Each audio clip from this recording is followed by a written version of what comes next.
Hello, Coconut Creek family. My name is Yvonne Lopez, and I'm here with Randall Blanchette, who is the engineer manager with the city of Coconut Creek. Randall, I just want to speak to you a little bit about the light signal that is going on Lyons and St. Andrews. We've gotten a lot of feedback on social media, and people want to know, why are we placing a light there? That is a great question. The number one reason is safety. We care about our residents and our businesses, and this location has had a lot of accidents in the past, and so we're doing what we think is best for the city.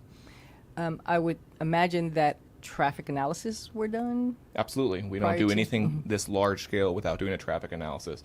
And so for many years, we've had residents call and complain. We've had reports of accidents from our police department at this location. We've even had a pedestrian fatality. So when we take all that combined, we realize something needs to be done. And one of our residents asked, why not just have a right turn? Another great question. If you just have a right turn, it very much limits the flow of traffic in that area.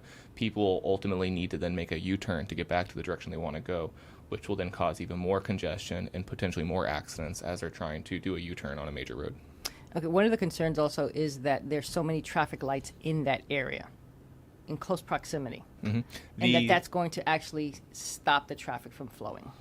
Yes, that is a very valid concern.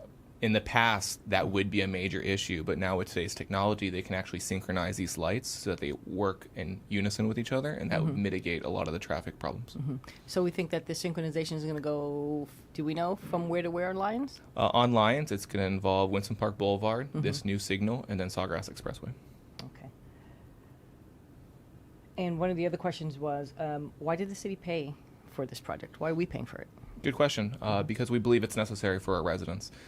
With all the traffic studies done, the geometry did not warrant such a signal from Broward County's perspective, but they manage all the signals in the city, so they told us that if we were to install it and conduct this operation that we believe is necessary, they will take it on afterwards.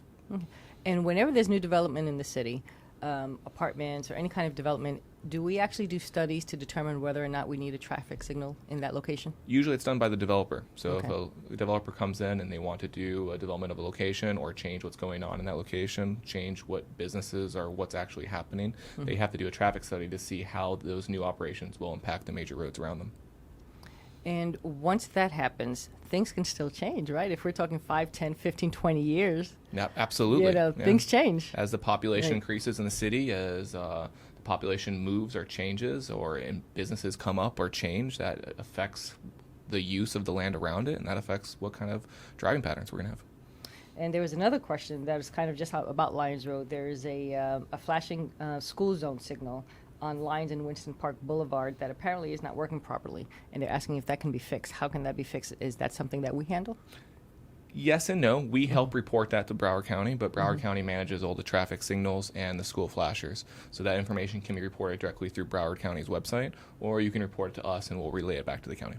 And Broward County's website, I believe, is broward.org. Broward.org, yep. Okay. So once again, the bottom line is this signal was placed because it was asked by many, many residents over many years and for safety, correct? Correct. It's a combination of safety, requests of the residents, and to help the flow in that area better for drivers. Okay. Now, if someone has more questions, how do they contact you? They can contact me, Randall Blanchette, at the City of Coconut Creek Utilities Department, 954-973-6786. And email? That's R Blanchette, so RBLANCHETTE at coconutcreek.net. Well, thank you. I think this information has been great. Thanks for having me. Thank you. Until next time.